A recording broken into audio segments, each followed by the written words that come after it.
So hey guys, welcome to the first installment of ARK Solo PvP University official.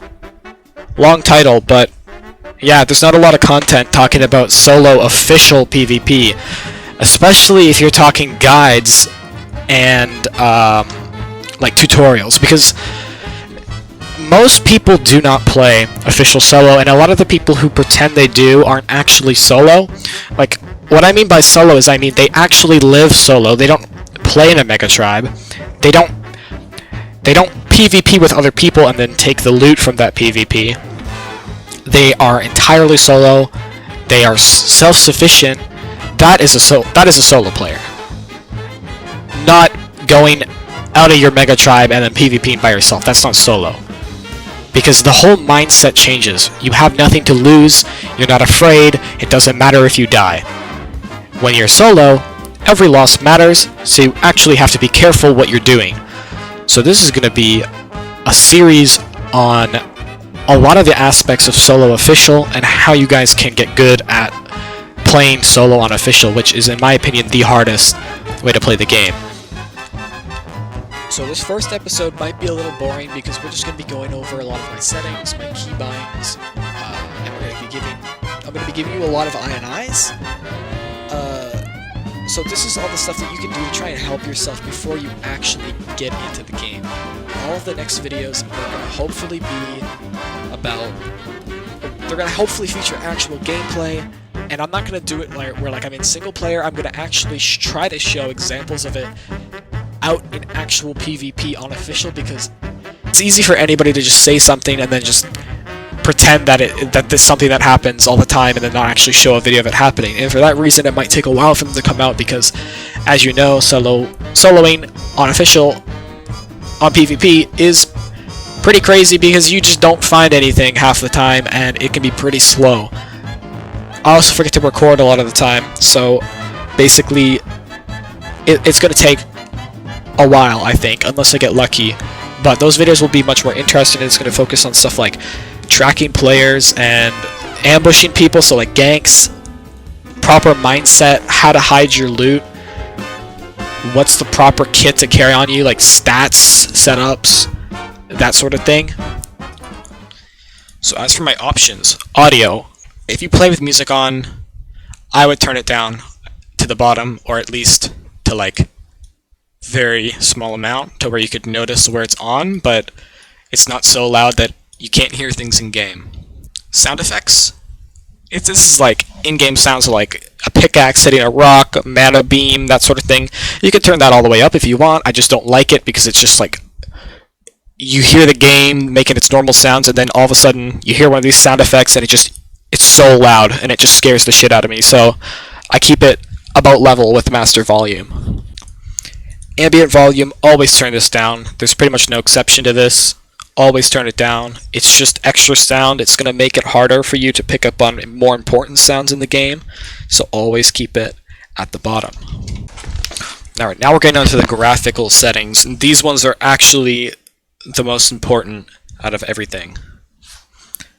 So first off, this one doesn't matter in PvP, to be honest. I just play in windowed full screen because it makes alt-tabbing faster. So if you're looking at, I don't know, Dodo decks, or if you're alt-tabbing to Discord, it's going to be much faster. As for the graphics, the actual graphics, so like resolution scale, all this stuff, in resolution scale you want it all the way up all the time, because the game will start to look really weird as you reduce it. Your performance will drastically increase if you reduce it. I will say that. If you have problems with lag in the game, and you turn this down even like a little bit, you will see huge frames improvements, but shit will start to get blurry, and the game will just look fucking weird. Not weird in a way where an INI would remove trees and remove water and that kind of looks weird. I'm saying it'll look fucking weird. Like, everything will be blurry. The game you just won't be able to play properly. As for all of this stuff, there are no settings here, aside from one that is super, super important. And to be honest, I don't even know what half of these do, but the one that is the most important, hands down, is view distance. You might think, why is your view distance on low? If your view distance is on high or epic, you can see people from further away. But in this game, render distance is static. You don't render things in less or more based on this setting. However, it does affect the render distance of like terrain, trees, rocks, all that sort of stuff. Now that stuff is not stuff that you care about seeing, especially in PvP. So all players, tames, structures will all render in the same, but if they're behind rocks, if they're behind trees, if they're behind anything like that, it won't render in, but you'll see the structure or the person behind it.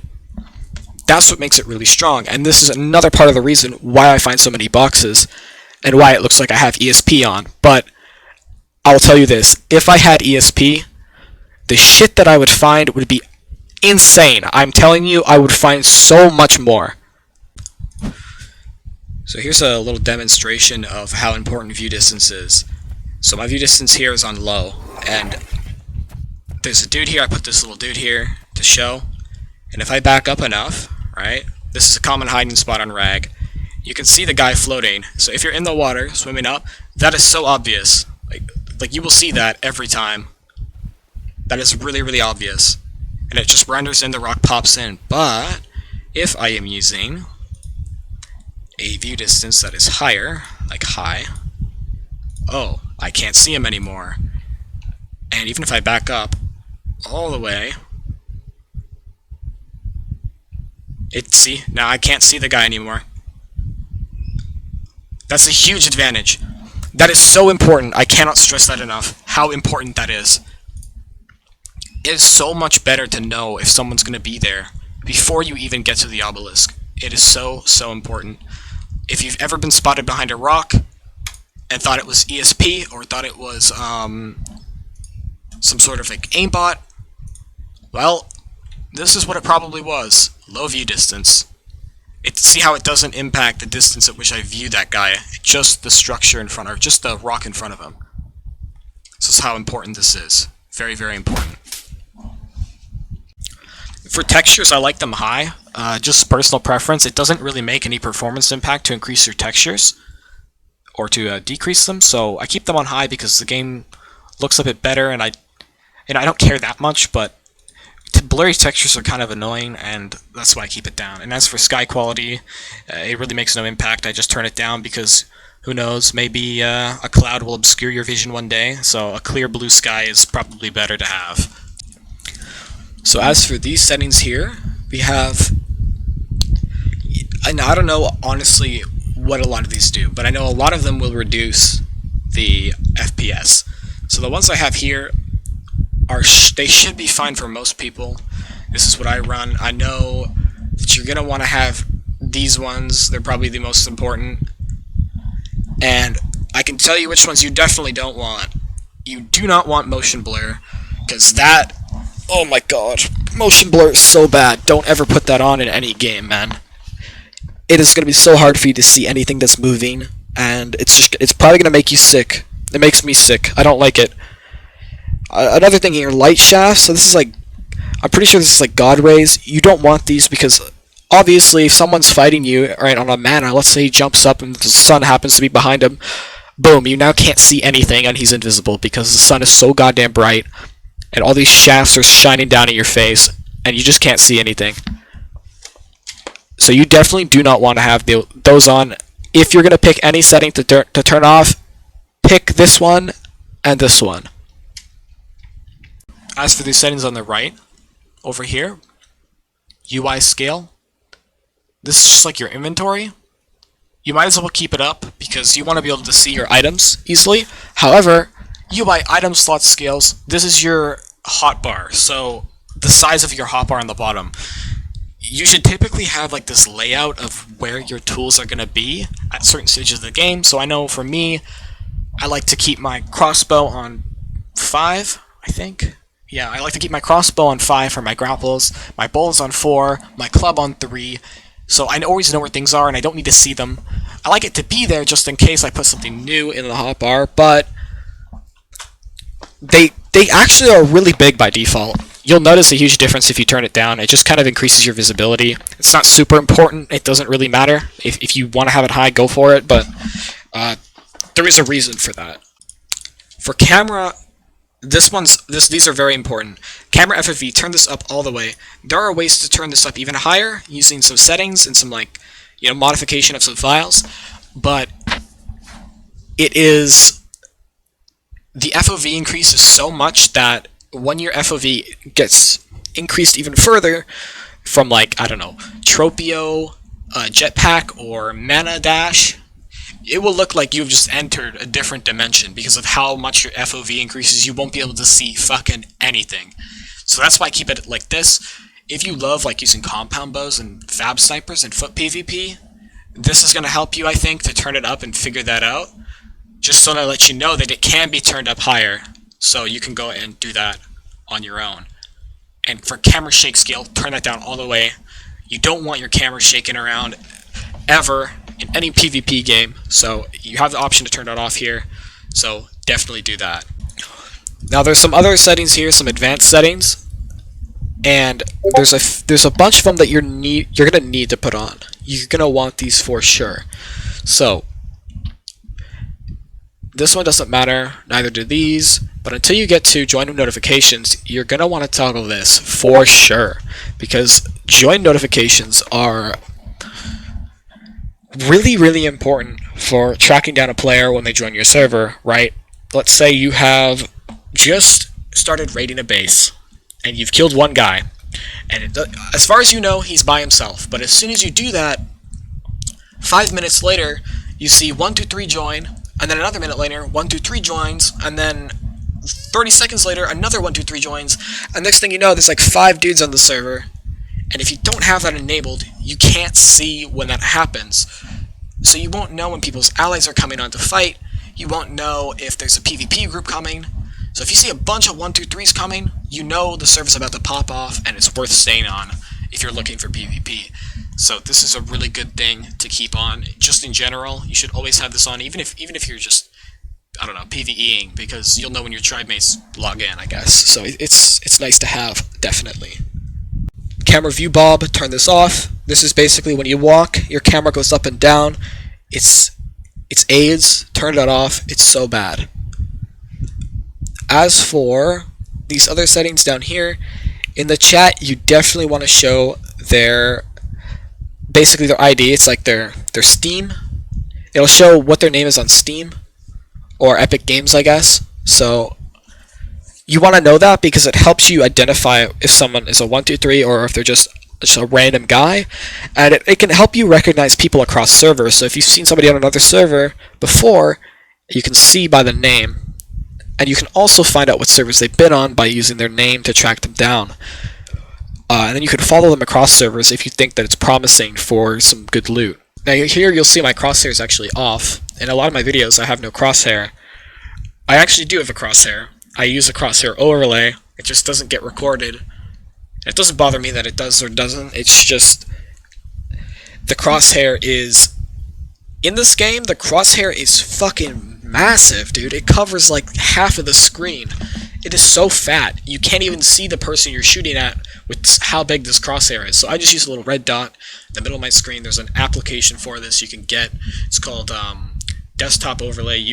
I'll put the link to how to get this in the description, because it's actually really easy and you'll find how great it is. It works on a lot of games. As for menu transitions and tooltip delay, this stuff is really bad. I don't know why it's disabled by default, but basically there is a delay when you open your inventory. If you have this off, you've probably noticed. It is a significant delay. It's actually really bad. So for you guys, your game might look like this when you open your inventory. See the arm go up, the delay? I'll tell you when. I press inventory now. There's a half a second delay. That's pretty bad. That's a long delay. But if we go here and we turn this setting off, right here, instant inventory. Super good. Especially when you're checking a bunch of boxes at once. It is super nice to have that on. So tooltip delay does this. When you have it on, see the delay? This is a tooltip, this thing that pops up. When I hover over it, there's a delay between when it pops up. It's not super long, but if you're trying to check the dura of your armor so that you know which armor is better, if you're trying to check the spoil timer of something, it makes everything take longer. So if you see I go here and turn it off right now, we're going to see how much of a difference it makes. Instant. Super good. You want to have that on, definitely, for PvP. It's also great because if you're about to upload something and you have a timer, and you're trying to make sure that your food won't spoil as soon as you're about to transfer off, or something like that, you can check the timer and you won't be wasting an extra 2 seconds, which could make a huge difference if you're trying to upload out of the server on time. So if you've noticed when you spawn in, you'll spawn with skins a lot of the time, and some people spawn in with a hell of a lot more skins than others. This is based on your Steam achievements, I'm pretty sure. So you want to have this off because it's on by default, and this is what will help you conserve your inventory space and make you not have to drop like a slot cap of skins every time you spawn in. So out of the key bindings here, there's nothing super special about mine, but there are a few things that you're definitely going to want to change. There is this setting here called toggle orbit camera, and it is by default bound to K. K is a key that is not close to WASD, so you kind of have to do a bit of a stretch. Even if you have big hands, it's probably not very comfortable to move across to K most of the time. Basically, it is too slow to press, and you should be pressing orbit camera all the time. So I would recommend binding it to something easy like left alt. I'm pretty sure left alt isn't bound to anything by default, or if it is, it's something useless that you don't have to worry about. Yeah, so this is really helpful for seeing behind you, seeing through walls, seeing behind caves, seeing under the ground to see if there's anything in certain spots. There's a few places where you can do this, and it's very, very nice to have. And you want to have it bound to a key that you can press very quickly without any worry about, pressing K is going to give you like carpal tunnel syndrome, so press left alt instead. So the same goes for inventory. This is by default bound to I. And I know I for inventory, obviously, but I is just as far as K is. Like, as far as hell. You're opening your inventory probably a lot. So I would rebind this, and I bound mine to tab because tab is super close. It's like right there. I can open my inventory instantly. Don't have to stretch my hand across the keyboard. Very good. And tab is bound to something by default. So what this is going to do is it's going to unbind the console key. It's literally right here. Unbind the console key, which is bound to tab by default. I put it as tilde because you're not really opening the console that much, so it doesn't matter if it is far away, and even tilde isn't even that far away, so it's still kind of convenient if you press it a lot. So as for my whistles, so whistles are really, really important, and people don't put the time in to learn their whistles, but I cannot tell you how many times I've seen a dude chasing his tame down, spamming whistle, and it's not working. Well, there are a lot of factors that play into the whistle system in ARK, like tame groups, tame classes, ignore group whistles, like single target and group whistles, all that sort of thing. They're all different. So there are a couple keys that are not bound by default, and there's a couple keys that are bound, but they're bound to something stupid. So attack this target is bound to, I'm pretty sure it is bound to period by default, and period is kind of a key that is, well, not kind of, no, it is very far away from everything else, and there's no way to press this key super fast. Now, if you're trying to whistle a tame off your shoulder, or you're trying to whistle a tame that you got dismounted on so they can attack somebody, anything, very useful whistle, super, super good whistle. It is bound to the worst key ever. So I put it on B because B is so much closer, I can press it without hurting my hand, and B is so much quicker in general, so I would always bind that to B, or something else that's close, like caps lock, I don't know. Something you like to press that would make sense for you, because you're going to be using this whistle a lot, and I'm going to show you later on in this series of why we're going to be using attack this target whistle so much. And a lot of the stuff that you're gonna want to do with this attack target whistle is going to be very, very difficult if you have to stretch your hand that far across the keyboard. I'm not kidding. Like, it is actually drastically, the difficulty drastically increases if you're trying to do something with this attack target button.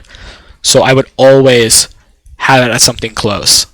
So there's a few other things you can do outside of the game settings that you can find in Steam. So here, if you go to your ARK game and you press Properties, you can go to the setting here, Set Launch Options, and you can see there are some settings I have here.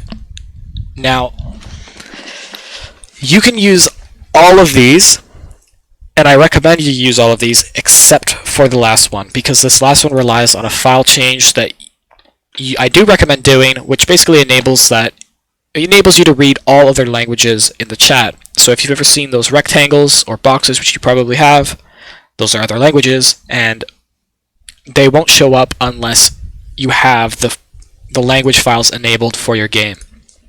And you have to download those. And the reason why I have it on is because it's very helpful for actually discerning between two different people who are both named Boxbox but might be different, or their tribes might be named Boxbox but they're different tribes. And it's really helpful for like tracking decay timers. It just helps avoid confusion in general, and it'll make you aware that something isn't the same tribe or something isn't the same person. So now I'm going to be showing you how to get an INI, which is super, super important if you want a PvP, and if you're actually serious about getting better at the game, this is going to be very helpful for you. So if you want to find the files, you go here. You can also go here manually, but this is the easiest way. So just go from your properties to local files and press browse local files. Once you're here, just go to engine and then go to config, and you'll see your consolevariables.ini file right here. This will drastically change the way your game looks.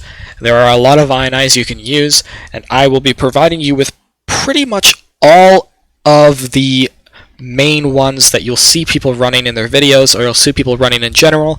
These can be pretty hard to get sometimes because people are really fucking annoying about handing them over, even though it's not like some secret. It's not some secret that people have, like, oh, this INI is rare. Like, they're all the same. It's just people like to be dicks about it. So I'm just gonna give you all the INIs you'll probably ever like see, and you can choose which one you want to run.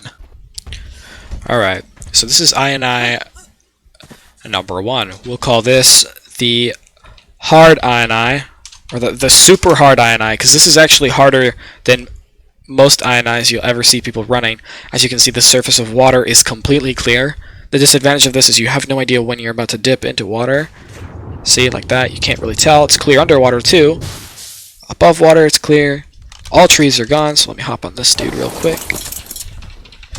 You'll see that all trees are gone. They don't render in until you're very, very close to them. Super good for PvP. I don't like running it because it does restrict some things that you might want to use. Here you can notice that you can't see the mana breath. Very useful if you're trying to see what you're actually freezing, right? Like, there's no particle effects on that guy. I can see what I'm freezing. Very helpful. So if someone's like on foot, you're going to be able to track them a lot easier.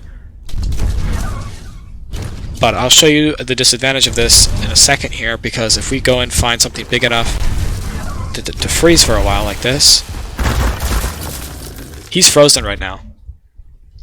But it's pretty hard to tell, and it's hard to tell when something's unfrozen, so that is up to you whether or not you want to do that. There's another thing as well, so if we grab a flamethrower with flamethrower ammo here, flamethrowers are also hidden the particle effects. So if we do this and get a flamethrower out and start flaming, as you can see, look, it's knocking down the trees, but you cannot see the flame particles. We'll even light this dodo on fire real quick. You see, you can't tell that he's on fire. We know he's on fire because we just lit him on fire, but you don't know how long the fire will last. So it can be a bit deceiving. Oh yeah, this is another good example. So I get hit by... So I'm getting hit, right? And if they will just shoot a projectile at us real quick, it will be... Motherfucker, I'm actually getting killed. Yo, I'm dying, dude. See, like this? I am poisoned, but you can't see it, so... It's a really nice INI just for PvP in general if you really don't care how the game looks. There's also another disadvantage of this one, is that you cannot see the beams of drops. This is about as high as as hard as an INI can get. You don't see the beams of drops, so if someone's at a drop, it's super easy to see them, super easy, just beam them. But you also you probably won't be finding many drops because you fucking can't see the beam. So this is the next INI. This is a hard INI. This is like the typical INI you'll see people running. Except usually the hide leaves, but this one does not. So keep in mind, this is probably like the INI I would recommend. Turning off leaves and turning off trees and bushes has its disadvantages. But as you can see with render distance, bushes aren't really an issue. If someone were hiding in a bush here, you would probably see them because of your low render distance where bushes don't render in. So you have to get very, very close. It's like 5 meters away this thing renders in. So bushes are not an issue with this INI, and you still have the effects of Z. So if someone throws a Z, right, like this, oh, it's perfectly fine. I'm not blinded from it. All good. We're all good. So we're not getting. What the fuck? So we're not getting blinded, right? We can see perfectly fine. If we look above the water, this is just how my water looks. If you copy my game settings, your game will probably also look like this. When you go underwater, it is perfectly clear. That is what's so nice about this INI. Underwater it's clear. Now for a lot of people it's actually like super dark from above, and they can't see anything from above, but they can see everything once they're underneath. So if you run this INI, things will be a lot better. You can see the mana beams, you can see all that sort of stuff. This is a much more general purpose INI that I would recommend running for most people.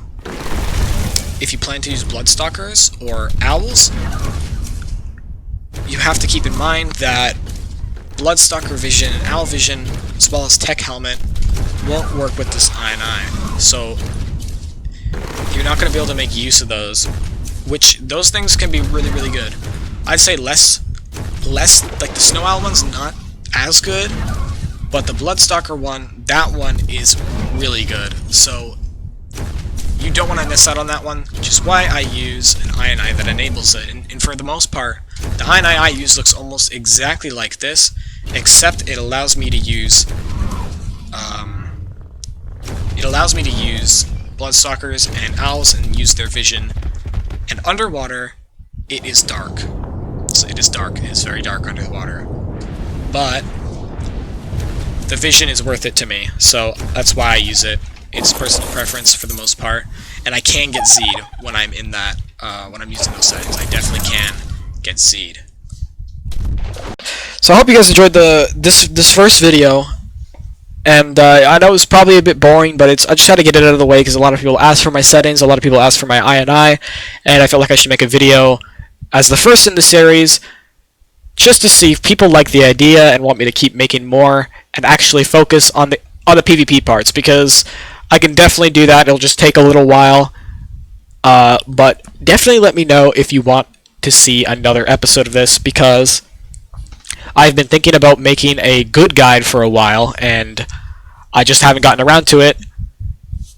So if you enjoy my content and you want to see more, by all means subscribe, leave a comment, like if you liked it, and I will see you in the next episode, hopefully.